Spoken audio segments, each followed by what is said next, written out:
Hello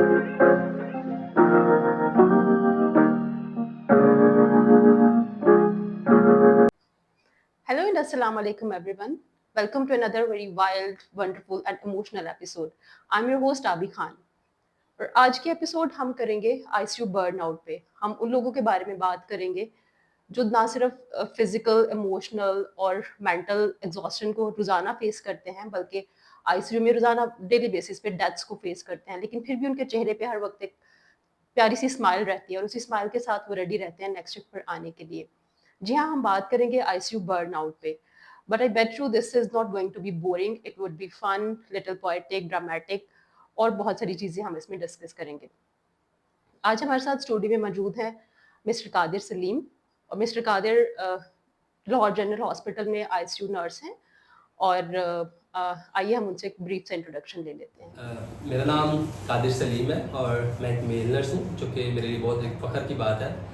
और मैंने अपनी नर्सिंग सन 2010 में मिशन हॉस्पिटल कोयटा से की।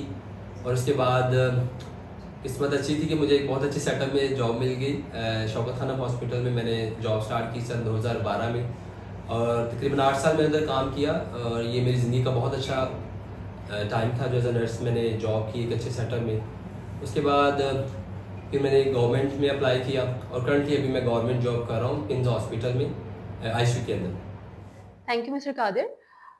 जैसे कि आपने देखा कि मिस्टर कादिर जो है आईसीयू फ्रंटलाइन वॉरियर हैं और ये डेली बेसिस पे बर्नआउट को फेस भी करते हैं और उसको बीट भी करते हैं।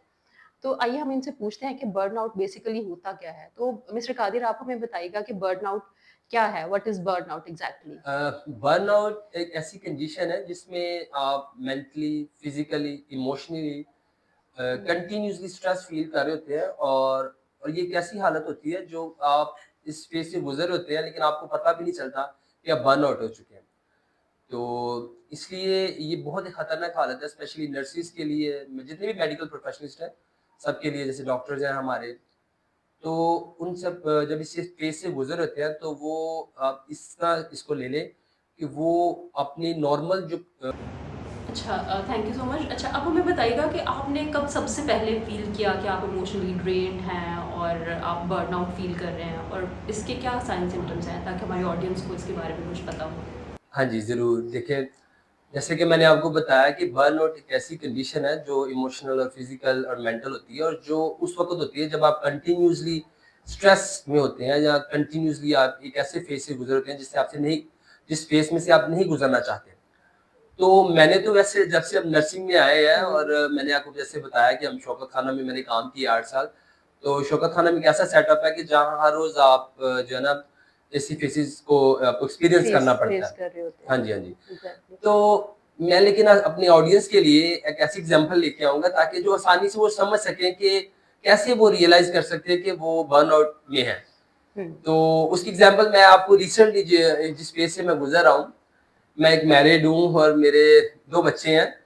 तो मैंने जब इस चीज़ को ज़्यादा फ़ील किया कि ये मेरे लिए एक अच्छी हालत नहीं है, ये बर्नआउट कंडीशन है, तो वो मुझे कैसे पता चला कि जब मैं हर रोज़ अपना काम करता था, हर रोज़ आईसीयू में जाना, डॉक्टर्स के ऑर्डर्स की स्ट्रेस होनी, मल्टीपल वहाँ पे साउंड्स होते हैं, कंटिन्यूअस आप सुन रहे होते हो, आपके सामने पेशेंट्स आ रहे होते हैं और आपकी आँखों के सामने पेशेंट चले जाते हैं।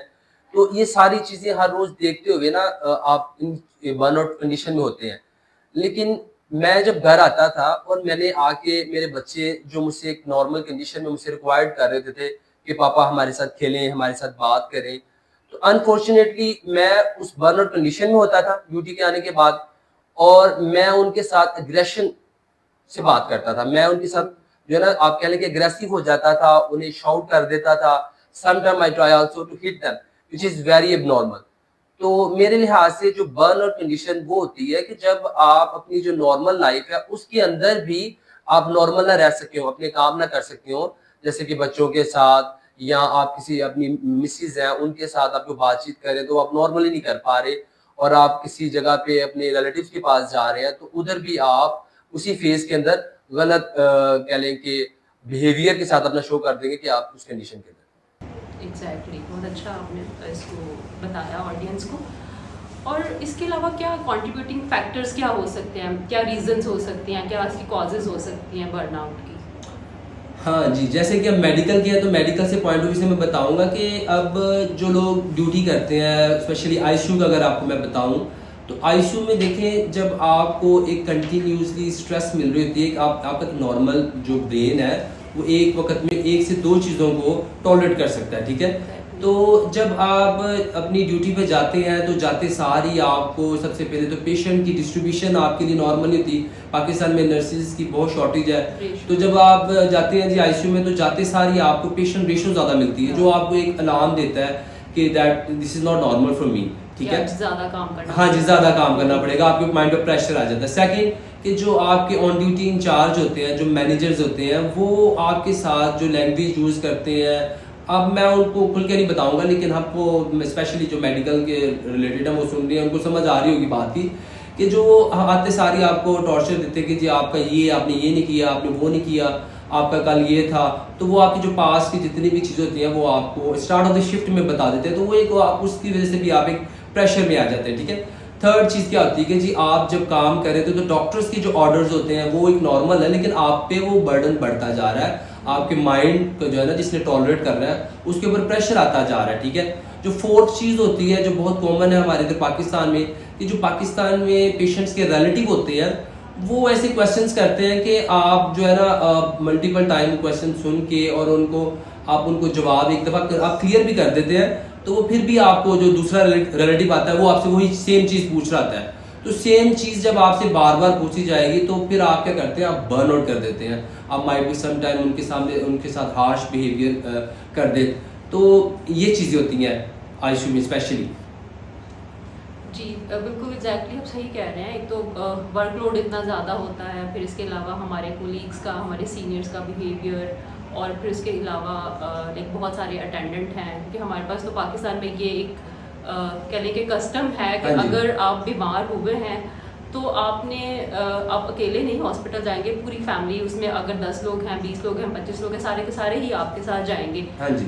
लाइक उसमें हम ये नहीं समझ रहे होते कि हम उनके पास जा रहे हैं, ठीक है, ये अच्छा नॉर्म है, जाना चाहिए किसी की तीमारदारी के लिए, लेकिन आप जब जा रहे होते हो स्पेशली आईसीयू पेशेंट को देखने के लिए, उनके हॉस्पिटैलिटी के लिए, तो आप क्या कर रहे हो, आप वो ऑलरेडी पेशेंट जो है वो वल्नरेबल है, ठीक है, वो तो आपके वो जो आप जो जर्म साथ लेकर आ रहे हो वो उनको टॉलरेट नहीं कर सकता, क्योंकि वो ऑलरेडी बहुत सारी चीज़ों को फेस कर रहा है, बहुत सारी उसको क्या कह सकते हैं कि बहुत सारे इश्यूज उसके ऑलरेडी चल रहे हैं, तो ये सारी चीज़ें हमें देखनी पड़ती है। इसके अलावा मैं आपसे ये पूछना चाहूँगी कि जो बर्नआउट होता है, आईसीयू बर्नआउट की स्पेशली हम बात कर रहे हैं, तो इसका क्या आपकी जो वर्क परफॉर्मेंस है, ऑब्वियसली इस पे इम्पैक्ट होता है, तो आपकी वर्क परफॉर्मेंस पे इसका कभी इम्पैक्ट हुआ?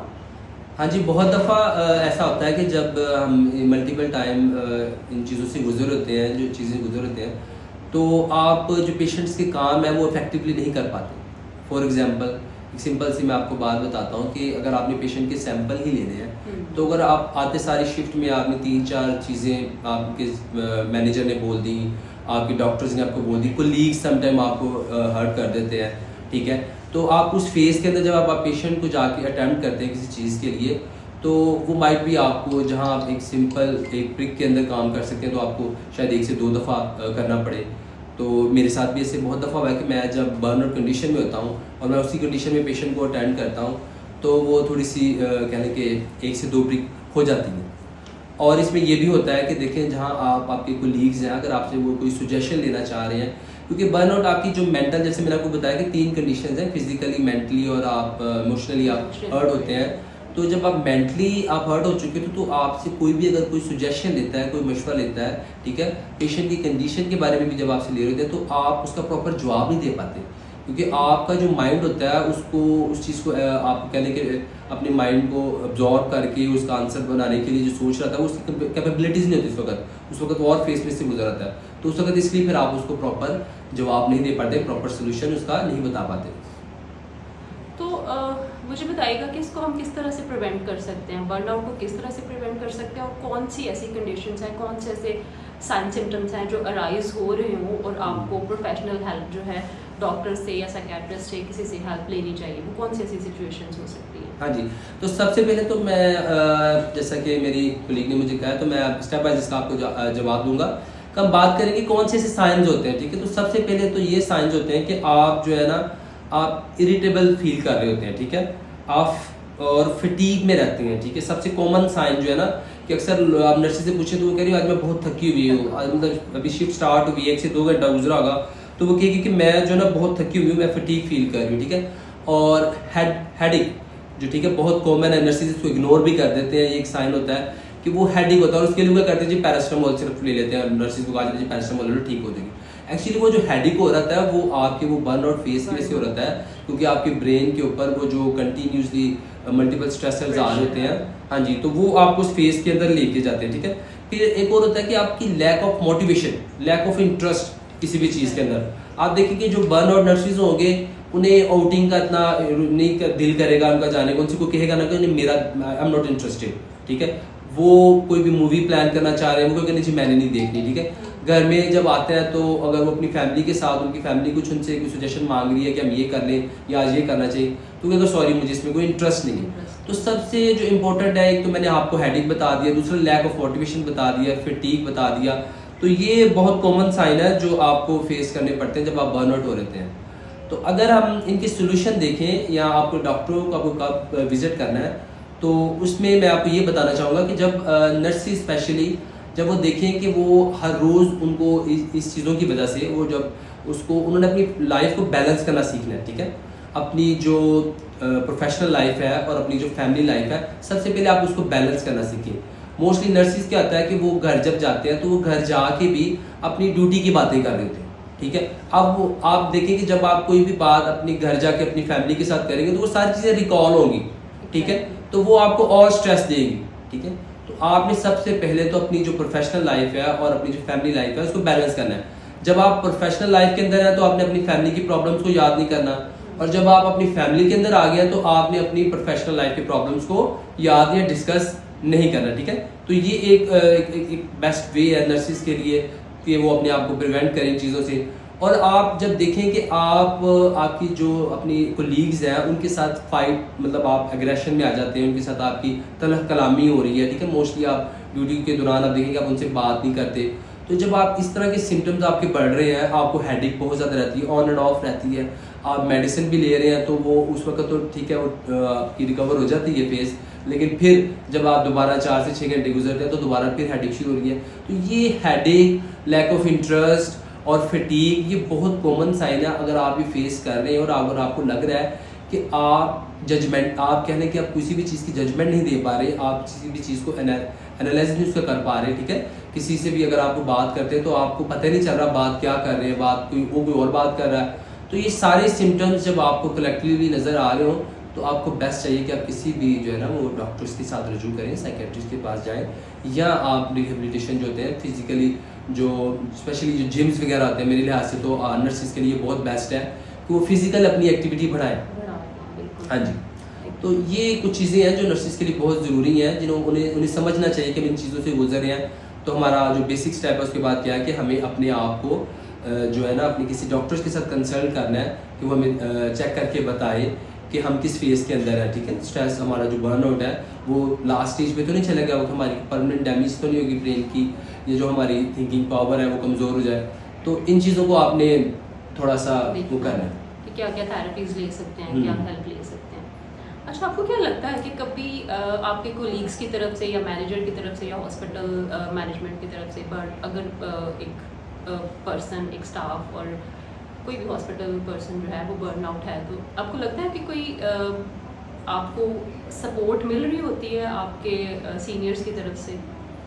मुझे वैसे पर्सनली ऐसा नहीं लगता। हाँ जी, बहुत कम होता है, क्योंकि देखिए हमारा जो सेटअप है ना जहाँ पे हम जॉब करते हैं तो वो भी किसी बर्नआउट से गुजर होते हैं। अब जो हमारे मैनेजर्स हैं तो उनकी भी जो मीटिंग्स होती हैं ऊपर नर्सिंग डायरेक्टर्स के साथ, एमएस के साथ, और जो डॉक्टर्स होते हैं, जो आईसीयू इंचार्ज डॉक्टर्स होते हैं, तो वो अपने एक स्ट्रेस से गुजर होते हैं। लेकिन बहुत सारे आपके कोलीग्स होते हैं, मेरे साथ तो ऐसा हुआ कि मेरे कुछ कोलीग्स ऐसे हैं कि वो जब देखते हैं इस चीज़ को कि मैं एग्रेशन में आ रहा हूँ और मैं कंटिन्यूसली फटीग या हेड की कंप्लेन करता हूँ, उन्हें कहता हूँ, तो वो मुझे ब्रेक ऑफर करते हैं कि let's have a break together. तो हम ब्रेक पे जाते हैं, हम उस चीज़ को थोड़ा सा डिस्कस करते हैं, थोड़ा सा इंटेक करते हैं, ठीक है, जूसेस वगैरह लेते हैं, तो वो हमारा जो फेस है वो थोड़ा सा कम हो जाता है। बिल्कुल। तो एज अ नर्स मैं सबको सजेस्ट यही करूँगा जो अपने कोलीग्स हैं आपके इर्द गिर्द, हम मैनेजमेंट से एक्सपेक्टेशंस कर नहीं सकते क्योंकि मैनेजमेंट का एक अपना रोल है, वो पाकिस्तान के अंदर तो स्पेशली यहाँ पे बहुत कम है। मैं आपके साथ एक छोटा सा सिनेरियो डिस्कस करूँगा। रिसेंटली मेरे कुछ दोस्त हैं वो ना आउट ऑफ कंट्री गए जॉब के लिए, तो उन्होंने मेरे साथ एक इशू, इन्होंने अपना एक सिनेरियो डिस्कस किया जो मैं सोच रहा हूँ कि आपके साथ डिस्कस करना बहुत ज़रूरी है। वो ये था कि उधर एक पेशेंट का कोड हो रहा है एमरजेंसी के अंदर, और एमरजेंसी कोड के दौरान जो उनका आईसीयू एमरजेंसी इंचार्ज है वो नोट कर रहा है कि क्या सारा प्रोसीजर हो रहा है ना, तो उसने देखा कि बहुत सारे नर्स और डॉक्टर इस पेशेंट को बचाने की कोशिश कर रहे हैं, लेकिन after 35 to 40 minute of their struggle they are unable to save that patient. So उस चीज़ के बाद वो मेरे कलीग ने बताया कि वो नेक्स्ट डे हमारे मैनेजर ने, हमारे जो एमरजेंसी का इंचार्ज था, उसने हमें बुलाया, हमारी सारी टीम को, हमारे साथ डिस्कशन की, और चूंकि हमारी इतनी एफर्ट के बाद एक पेशेंट नहीं बच सका, तो उसने हमें जो है ना अपॉर्चुनिटी दी कि आप लोग एक ऑफ एक्स्ट्रा ले सकते हैं, और आप जो है ना आपकी कंसल्टेशन में साइकेट्रिस्ट के साथ कर सकता हूँ कि आप उनके साथ अपनी जो है काउंसलिंग करवाएं कि आप किसी ट्रॉमा में ना चले जाएं। तो ये छोटा सा सिनेरियो बताने का मकसद है कि ये देखिए बाहर जो है वो मैनेजमेंट बहुत अच्छी है, हमारी मैनेजमेंट भी अच्छी हो सकती है अगर वो इन चीज़ों पे भी फोकस करे।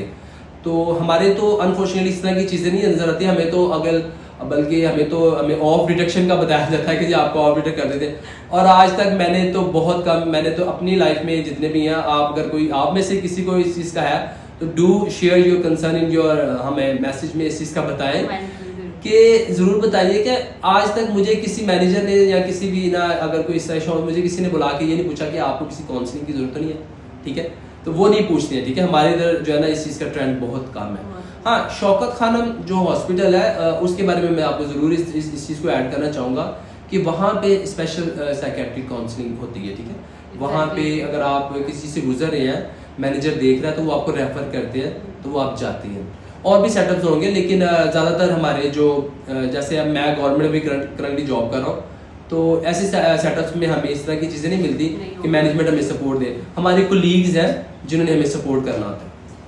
एक्चुअली ये है कि अगर हम जनरल बात करें तो जनरली क्या है कि मेंटल हेल्थ पे बात करना is a taboo in our community. हाँ जी। सो इस वजह से लोग इस पे बात ही नहीं करते हैं। जी बिल्कुल। तो लोग हम ये सोच रहे होते हैं कि अगर हम किसी को ये शो करेंगे, अपने कोलीग को ये शो करेंगे कि वी आर बर्न आउट, तो वो क्या सोचेंगे कि ये इसकी वीकनेस है, ये काम से भाग रहा है, ये काम करना नहीं चाह रहा, या इस तरह से ये सारी चीज़ें हमारे माइंड में आ जाती हैं, क्योंकि ये एक हम इस पे बात करना ही नहीं चाहते, क्योंकि मेंटल हेल्थ के इतने ज़्यादा इश्यूज पाकिस्तान में होते हैं लेकिन उनको एड्रेस नहीं करते हैं हम। हाँ जी। और एक आप शायद बताने में आप शर्मा गए, लेकिन लोग, अब कोई भी इस फेस से गुजरेगा वो नहीं बताएगा क्योंकि वो समझेगा मुझे पागल ना के। अब एक देखिए मेंटल कंडीशन, एक मेंटली अब कोई जो है ना कोई किसी फेस से गुजर सकता है, लेकिन वो पागल नहीं होते सब। लेकिन हमारा कल्चर ऐसा है, हमारा जैसे आपने बताया कि हमारे टैबूज ऐसे हैं, कस्टम जैसे हैं कि लोगों के साथ अगर डिस्कस किया जाए ना कि यार मैं कंसंट्रेट नहीं कर पा रहा, मैं किसी चीज़ के साथ ना मुझे प्रॉब्लम होती है, तो वो ये सोचते हैं कि ये पागल हो गए। ओके, वाह, काफ़ी ज़्यादा हैवी हो गया बर्नआउट पे बात करना, लेकिन चलिए मूड को थोड़ा सा हल्का करते हैं। बेसिकली बर्नआउट जो है वो है ही, ये है रियलिटी है ये बर्नआउट की। अब हम थोड़ा सा मूड को हल्का करते हैं और अपना नेक्स्ट सेगमेंट स्टार्ट करते हैं। इसमें हम क्या करेंगे, मैं मिस्टर कादिर आपसे कुछ आईसीयू की टेक्निकल टर्म्स पूछूंगी, लेकिन उन टर्म्स को आपने आईसीयू की लैंग्वेज में नहीं बताना। हम इसको थोड़ा सा लाइक बर्नआउट वाला जो फेज़ है उसको ख़त्म करने के लिए इसको थोड़ा सा पोएटिक, ड्रामेटिक और थोड़ा सा फिल्मी वाइब में करेंगे ताकि थोड़ा सा स्ट्रेस हमारा कम हो सके। तो मैं जो टेक्निकल टर्म आपसे पूछूंगी आपने मुझे उसका शुद्ध उर्दू में जवाब देना है, ठीक है? शुद्ध उर्दू में, थोड़ा पोएटिक वे में आपने उसका आंसर मुझे करना है। तो आप रेडी हैं इसके लिए? हाँ जी, ठीक है। ओके, सबसे पहले हम इसको स्टार्ट करते हैं, शुद्ध उर्दू एडिशन हम इसको कहेंगे। तो इसमें क्या है, सबसे पहले मैं आपसे पूछूंगी कि कोड ब्लू। कोड ब्लू को हम कह सकते हैं जी कि मौत के बाद जिंदगी का एक सफर। वाह, बहुत मजे का, मतलब मौत के बहुत पास होते हैं और फिर आप जिंदगी का नया सफर शुरू करते हैं। कोड ब्लू, हाँ जी, और उस पार भी जा सकते हैं आप। अच्छा, इंटुबेशन को क्या कहेंगे आप? तो आप कह सकते हैं कि एक आसान रास्ता सांस लेने के लिए। हाँ ठीक है। अच्छा, वेंटिलेटर क्या है? वेंटिलेटर जो है वो हमारी जिंदगी की उम्मीद है, ठीक है, सही, उससे हमें उम्मीद पैदा होती है। ठीक है। सेप्सिस, सेप्सिस जो है ना वो हमारे इसको मैं कह सकता हूँ कि हमारे सिस्टम की बगावत है जो हमारे साथ कर देता है। ठीक हो गया। और ईसीजी मशीन, ईसीजी क्या है बेसिकली? Sorry, ECG. ईसीजी जो है वो, क्योंकि हमारे इधर पाकिस्तान में शायर बहुत है, तो ये हाँ। दिल की शायरी है जो हमें रिटर्न लाइनों के अंदर मिल जाती है। और रिससिटेशन क्या है? रिससिटेशन को हम कह सकते हैं कि ये जंग है अपने अपनों को बचाने के लिए, जो जो हम एफर्ट कर रहे होते हैं ना, हाँ, तो इस रिससिटेट करके। जंग से ठीक है। गुजर होते हैं। और कोमा क्या है? कोमा में पेशेंट चला जाता है, कोमा क्या है? कोमा है ये एक ऐसी नींद है कि ये ऐसी नींद है, ये ऐसा आपका सफर है कि आप किसी भी चीज से हट नहीं होते। आप कोमा में देखिए जो भी हो रहा है आप आराम से सो रहे हैं और इर्द गिर्द वाले लोग आपको देख रहे हैं। हाँ जी। अच्छा, अब थोड़ी हमारी आईसीयू की शायरी भी होगी, बर्नआउट भी थोड़ा सा कम हो गया, लेकिन असली बर्नआउट का टेस्ट तो हम अभी करेंगे जब हम मिस्टर कादिर से कुछ क्वेश्चंस पूछेंगे और वो आप हमें, मिस्टर कादिर, आप हमें आंसर करेंगे। जो भी मैं सवाल आपसे पूछूंगी, आपने अगर उस फेज को फील किया है तो you just have to scream bingo, ठीक है? Okay. और अगर आपने नहीं उसको फेस किया है तो आप मुझे कह सकते हैं कि भी नहीं, मैंने इसको फेस नहीं किया, ठीक है? मैं आपसे अब कुछ क्वेश्चंस करूंगी तो आपने उनका मुझे आंसर करना है। जैसे for example, first of all, crying in the medication room. कभी ऐसा हुआ कि मेडिकेशन रूम में जाके किसी भी बात के लिए, किसी पेशेंट को लेके या किसी वैसे कोई मेंटली स्ट्रेस की वजह से या किसी मैनेजर की डांट की वजह से, किसी वजह से रोए हो मेडिकेशन रूम में जाके? हाँ जी, bingo, very right. Okay. And कभी ऐसा हुआ कि आप बार बार इस चीज को देख रहे हैं कि आपने पेशेंट की मेडिसिन की है या नहीं की है, बार बार आपने चार्ट को खोला हो, देखा हो और आपको याद ही नहीं आ रहा कि आपने पेशेंट की मेडिसिन कर दी है या नहीं की है? बिंगो, बिकॉज मैंने ऐसे सेक्टर में काम किया है, बहुत सारे नर्सेज जो शौकत खान या शिफा जो जहाँ पे ऑनलाइन सिस्टम है हाँ। वहाँ पे जॉब करते हैं, तो उन्होंने बहुत टाइम एक्सपीरियंस किया होगा कि वो मेडिसिन जो है उन्होंने साइन वो देखने जाके मेडिसिन के साइन दिए हुए, तो उनको याद नहीं होता कि मैंने मेडिसिन की कि नहीं की है। अच्छी बात ये होती है कि आप जाते हैं पेशेंट के बिल में देखते हैं कि पेशेंट के बिल में नहीं है, नहीं। तो आपको ना एक इंश्योरेंस ज्यादा मिल जाती है कि हाँ मैं कर रहा हूँ। और बिंगो। Okay, अच्छा, and looking at the monitor for at least 10 minutes and completely zoning out, आपको समझ ही नहीं आ रही, आप देख ही जा रहे हो मॉनिटर को, लेकिन समझ ही नहीं आ रही कि यहाँ पे चल क्या रहा है, क्या क्या रीडिंग्स आ रही हैं। बिंगो। और ये स्पेशली मैं ऐड करूंगा, स्पेशली होता है जब नाइट ड्यूटीज होती है ना आपकी, हाँ। तो नाइट ड्यूटीज में ना आप ओवरऑल इतना रशी नहीं होता एरिया आपका, ना इलाउड नहीं होता, ना डॉक्टर ज्यादा होते हैं या नर्सेज जो ना अपना काम करके बैठे होते हैं, तो उस दौरान हम क्या करते हैं, अपना देखना चलता है, देख रहे होते हैं, पेशेंट के वाइटल्स को मॉनिटर कर रहे होते हैं, तो आफ्टर 5 to 10 मिनट्स हमें पता नहीं क्या कर रहे हैं, हम किसको देख रहे हैं, वो सिनेरियो हो जाता है। अच्छा, कोड ब्लू हुआ है वार्ड में या आईसीयू में और आप सोच रहे हैं कि काश मैं इनविजिबल हो जाऊं, किसी को नजर ही ना हो? ये काफी वो ट्रिकी सा क्वेश्चन है, देखिए एज अ नर्स अगर तो आप पूछे तो आप मुझे हो नहीं समझ सकते। जाते हैं, हाँ।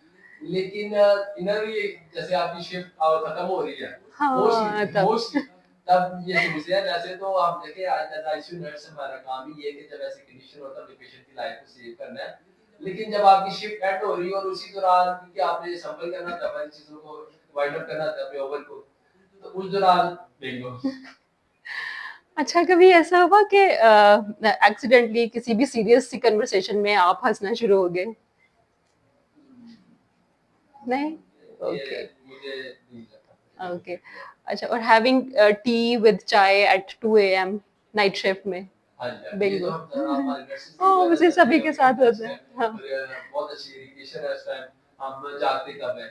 अदरवाइज आप देखें कि मेडिकल प्रोफेशन में ये बहुत एक ना जितने भी लोग हैं मैं सबको ये कहना चाहूंगा कि जो नर्सेज हैं वो अपनी जिंदगी की कहने के आधी जिंदगी जो है ना अपनी आधी जिंदगी की जो नाइट्स है वो जाके गुजारते हैं, सिर्फ इसलिए कि जो पेशेंट्स हैं वो स्टेबल रह सके, वो ठीक रह सके, उनकी कॉम्प्लिकेशंस ना बढ़े और टाइमली उनको वो मैनेज कर सके। तो एज अ नर्स मैं इस चीज़ के लिए प्राउड फील करता हूँ सब, तो मैं यही कहूँगा कि आप नर्सेज को बहुत रिस्पेक्ट दें, क्योंकि जिस टाइम आप अपनी जो जितने भी दूसरे प्रोफेशन है देखिए कि उनकी चाहे कुछ भी हो उन्होंने रात को सोना ही सोना है, ठीक है? तो ये जो नर्सेज होते हैं जो मंथली रोस्टर्स के साथ वीकली रोस्टर्स के साथ उन्होंने जागना होता है कंटिन्यूअसली 12 घंटे, जहाँ 8 घंटे ड्यूटीज होती है, 8 घंटे तो वो जागते करना हैं ही पेशेंट्स। होता है। तो जी हाँ जी, ये उसमें कॉफी, टी, बिस्किट, ज़्यादा नमकीन और मीठा वो बहुत तो कम वो तो बिंगो ही चलेगा, ठीक है। चलेगा। ये तो सारे बात होते हैं। हाँ। अच्छा, कभी ऐसा हुआ कि आपका ऑफ है और एकदम से अलार्मिंग सिचुएशन में आपकी आंख खुली है और आप उठे हैं कि मैं ड्यूटी से लेट हो रहा हूँ, बाद में रियलाइज होता है कि वो आज तो ऑफ है।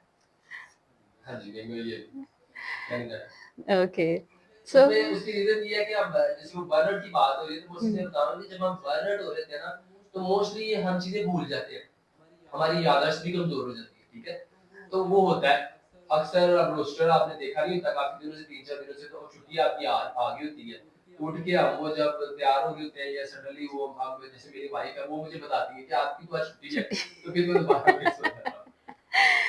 चलिए, ये तो था हमारा बिंगो सेगमेंट, जो कि बहुत ही मजे का रहा, आई होप।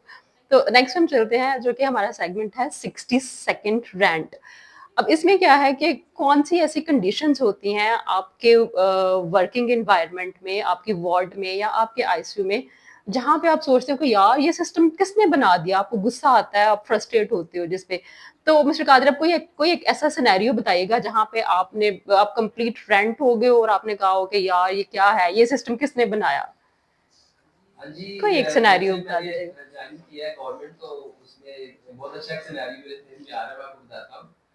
या वैसे आप देखेंगे जो हमारी हायर अथॉरिटीज हैं, जो हमारी मैनेजमेंट है, वो हमें ये रीअश्योर करते रहते थे कि आपकी जो चीजें हैं आपके डिपार्टमेंट के अंदर वो कंप्लीट है, कंप्लीट वर्किंग है, रिपोर्ट यही जा रही होती है ऊपर, ठीक है। तो मोस्टली नर्सिस इस चीज से एग्री करेंगे। जो जो एग्री करता है उन्होंने जरूर कमेंट करना है। हम जिस चीज को देखेंगे कि किन लोगों ने ये चीज एक्सपीरियंस की हुई है। तो आईसीयू में मेरे साथ जो बहुत कॉमन होता है वो ये होता है कि देखिए जी, हमें ना अर्जेंट डॉक्टर कहते हैं पेशेंट की ना ईसीजी कर रहे हैं, ठीक है। अब पेशेंट की रिक्वायरमेंट होती है ईसीजी करना, तो हम जो है ना पेशेंट के पास ईसीजी लेके जाते हैं और हम जो है ना उसकी सारी लीड्स वगैरह लगा रहे होते हैं। तो जब हम उस ईसीजी को उसकी जो प्रिंट निकालना होता है या ईसीजी की जो वेव्स होती है वो शो ही नहीं करता, क्योंकि जो इलेक्ट्रोड्स होते हैं, जो लीड्स होती हैं, वो आउट ऑफ ऑर्डर होती हैं। तो वो नर्सिस उतना बर्नआउट उसका फील पैनिक हो करते हैं जाती कि है। उन्हें स्ट्रेस होती है कि पेशेंट सीख है, हमने डॉक्टर को ये ईसीजी दिखा दिया, डॉक्टर फालतू का सर पे खड़े नहीं भी खड़े, तो भी नर्स को स्ट्रेस होगी कि मैं अर्जेंट इसकी ईसीजी करके डॉक्टर को दिखाऊं ना। तो वो ये बहुत कॉमन होता है और मुझे इतना गुस्सा आता है इस वक्त मैनेजमेंट पे और हायर अथॉरिटीज पे कि जो एक ईसीजी बेसिक रिक्वायरमेंट है आईसीयू के अंदर और वो आपके आउट ऑफ ऑर्डर होती है, फिर अर्जेंट आपको किसी और से बुलाना पड़ता है, इसी में आप गुस्से में वर्कर्स को बुलाते हो कोई और डिपार्टमेंट से अरेंज करवाने में। तो ये एक बर्नआउट तो बहुत कॉमन सिनेरियो जो मैंने तो बहुत दफा फेस किया अपने आईसीयू। सही कहा आपने। समटाइम ऐसा होता है कि लाइक मैं अगर अपनी बात करूं तो हाँ जी, जैसे मैं भी ये चाह रहा था कि मुझसे आप पूछती जा रही है, अगर आप भी आदमी बताएं आपको भी हाँ, कितनी क्या ज्यादा करना पड़ेगा। ऐसी सिचुएशंस होती हैं जहाँ पे आप सोच रहे होते हैं कि यार ये क्या सीन है, ये किसने बना दिया ये सिस्टम। क्या डॉक्टर आपको नंबर देके गया जी, अगर कोई इशू हो जाएगा तो आप मुझे इस नंबर पे कॉल कर लीजिएगा, आप मुझे टेक्स्ट कर दीजिएगा, पेशेंट सिक है, कोई ऐसी इमरजेंसी सिचुएशन होगी, आप मैसेज करें, हम कॉल करें और जनाब आगे से कोई रिप्लाई नहीं करे। भी रिप्लाई तो करो भी, ऐसे ऐसे रिएक्ट करेंगे जैसे कि नया नया ब्रेकअप हुआ हो आपका। हाँ जी, आईसीयू में ये भी फैक्टर है बहुत ज्यादा। तो बहुत सारे सेटअप्स हैं जो गवर्नमेंट में, जहाँ आप देखेंगे कि आईसीयू के अंदर जो ना डॉक्टर्स समटाइम अवेलेबल नहीं होते ना, तो वो बिजी होते हैं कि ये जैसे भी है, तो वो जब फोन पे आपको रिस्पॉन्ड नहीं करते, ऑब्वियसली वो कहीं बिजी होंगे, किसी पेशेंट को देखने हाँ, में हो होंगे या सकता है इमरजेंसी में हो हाँ या जी। थिएटर में हो, कहीं पे भी तो बिजी हो सकते अगर हैं। आप फोन कर रहे हैं, जैसे आप बता रही हैं कि आप फोन कर रहे हैं और नेक्स्ट बंदा किसी इमरजेंसी की वजह से फोन नहीं उठा पा रहा, तो आप बर्नआउट होंगे। आप उस वक्त इतना आपको गुस्सा आएगा बस। कि मैं कॉल कर रहा हूँ, कॉल उठा नहीं रहे, पेशेंट सामने सीरियस हो रहा है या अटेंडेंट्स हैं वो पास खड़े हैं तो वो पूछ रहे हैं कुछ कि डॉक्टर को बुला दे। तो ये भी बड़ा फेस है जिसमें आप बर्नआउट फील कर। So this was all about today's episode. I hope आप लोगों को ये अच्छा जी, लगा होगा। लास्ट में मैं यही कहना चाहूँगा कि देखें, जो बर्नआउट कंडीशन है, जो इसका सबसे जो बेस्ट सॉल्यूशन है ना मेरे लिहाज से, जो मैं सोचता हूँ, क्योंकि ये हमें फेस तो करनी पड़नी है। आप ना मैनेजमेंट को 100% चेंज कर सकते हैं, ना आप पेशेंट्स कंडीशंस को 100% चेंज कर सकते हैं। इसमें हेल्प है, ठीक है? जो हेल्प है वो सबसे बेस्ट आपकी थेरेपी है जो आपको बचा सकती है, ठीक है? आपके कोलीग्स हैं, ठीक है? जो टाइमली आइडेंटिफाई कर लें, आप खुद आइडेंटिफाई करें या आपके कोलीग्स आइडेंटिफाई कर लें आपको कि आप बर्नआउट कंडीशन से गुज़र रहे हैं और वो आपको हेल्प प्रोवाइड करें। वो हेल्प मुख्तलिफ किस्म की हो सकती है। उसमें आप अपनी कोलीग्स को आउटिंग के लिए ऑफर कर सकते हैं, ठीक है? आप उनको ब्रेक ऑफर कर सकते हैं, ठीक है? आप छोटे से गिफ्ट्स दे सकते हैं, ठीक है? आप अपनी पॉकेट्स में चॉकलेट्स रखें, कैंडीज़ रखें, आप उनको ऑफर करें, ठीक है? तो ये सारी और भी बहुत सारी चीज़ें जो आप इस चीज़ में अपने फ्रेंड्स को दे सकते हैं, तो आप सबसे पहले अपने फ्रेंड्स को हेल्प दें। So my message is only this कि आप अपने फ्रेंड्स को हेल्प दें ताकि वो इस बर्नआउट से निकल सकें। आप उनको भी बचाएँ और खुद भी बचें। And take have a nice day.